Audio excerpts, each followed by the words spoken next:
everybody, it's Lyn from Lyn's Crafts. Today I'm coming by to share with you some experimenting I've been doing with different crackle textures on polymer clay.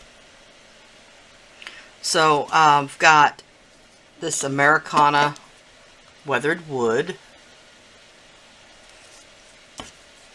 the Tim Holtz Ranger Distress Crackle paint in the Rock Candy. This is the Deco Arts Texture Crackle, which is a paste type product. This is the Viva Decor Facetten Lack. I have no idea whether I'm even saying that right, but this is in the gold, and it comes with a base coat as well for using on mostly non-porous surfaces, but I did go ahead and use it on my polymer clay. And then the Chroma Crackle. This one is very popular with polymer clay artists, it seems to be.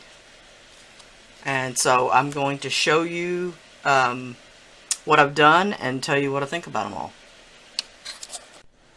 Alright, and I'm going to start off with the Chroma Crackle. Alright, this is a little moon face that I did with the Chroma Crackle. This product, when you paint it on over a layer of acrylic paint, and then you let it dry. And once it dries, it turns white. One of the things I wasn't really wild about. Because, of course, then your top coat is white. Your color only shows through the cracks.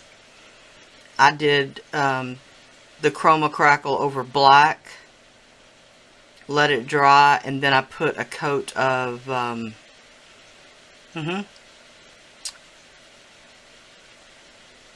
Magicals, Lindy Stamp Gang Magicals, mixed with a little bit of my glaze. Because one of the things that I didn't really care for about the Chroma Crackle, and I'm going to really try to see if I can get this to show up. I don't know if you can tell, but right here and a couple of places on the surface, it wants to lift back up. And you've got to try to get a sealer underneath there to glue it down. And I don't know how you would ever protect the surface of your polymer clay. Now, if you're doing a flat piece, of course it would work perfectly. You could just put put a layer of resin over the top, and it would seal everything down. But on a cabochon like this, on a face, I just don't see how it would ever work. But I did this one, and I'll seal it again to see what happens. But like I said, if I flick this off, you'll see the black underneath. So I wasn't really wild about that.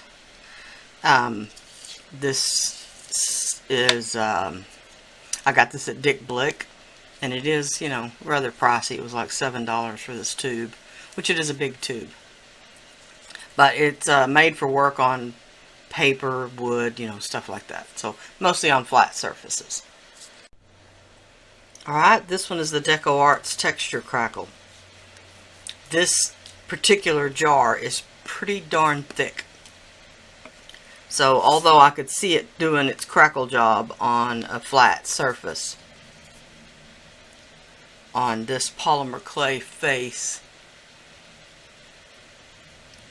it really just added texture, but I really love the texture that it added. That will be fun to antique and play around with. And I can see some of the crackles here and there, but overall just a fun texture. And it's on there, it's not loose or anything. So that one was super fun. Alright, and then this one is just the Distress Crackle paint, the clear rock candy. by Ranger. And on this one, I kind of messed it up. I did some acrylic paint underneath. Then when it was dry, I added the Rock Candy Distress Crackle and let it dry. And it has a glossy finish. But of course the look I was going for was like a rusty finish. So I added a layer of matte finish to the top of it. The Distress Crackle paint makes a very fine crackle, almost a crazing look. So I went over it with some black acrylic paint and wiped it off to get it to go into the cracks. And I know you're not going to be able to see it on camera, but it really does have some beautiful fine cracks. So overall, I really was pleased with the way it turned out, even though you can't necessarily see the crackle result. I may do another one of these and not mat it out and see if that will allow you to see it a little better, and I'll show it again in another video. Alright, and now for the two that I got the absolutely best results from. This is the Viva Decor product.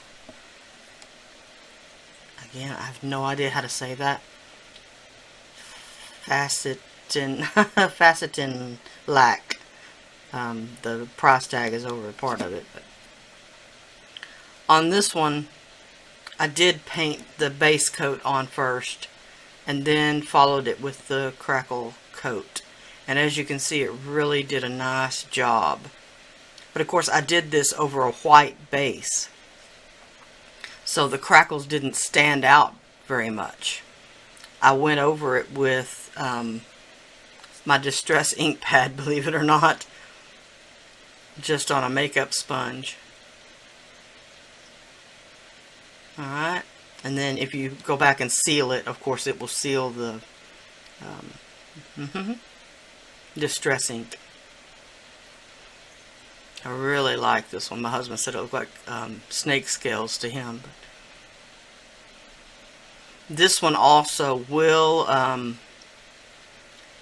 won't say flake off, but you can knock the pieces off if you don't give it a seal coat afterwards. But a really nice effect. I really like this product. Okay, and I was really surprised by this, but my absolute favorite was the Weathered Wood by Americana from Deco Arts. This stuff is amazing. You paint it on over a layer of acrylic paint, and just like with the Elmer's glue method, then you paint another coat of acrylic paint over it, and just like magic, it crackles like crazy. I started off with black acrylic paint, painted the Weathered Wood on, let it dry, and then painted the turquoise on. Then I sealed it with my acrylic sealer, and I antiqued it with the black. Sweet. I love it, and I can't wait to use this one. Really terrific effect.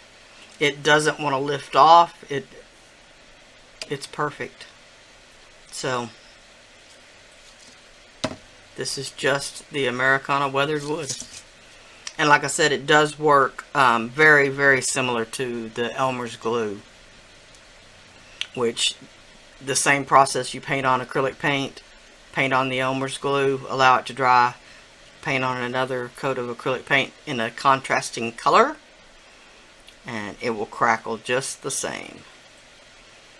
The only difference is the Elmer's glue, if you don't seal it afterwards, it can get kind of tacky.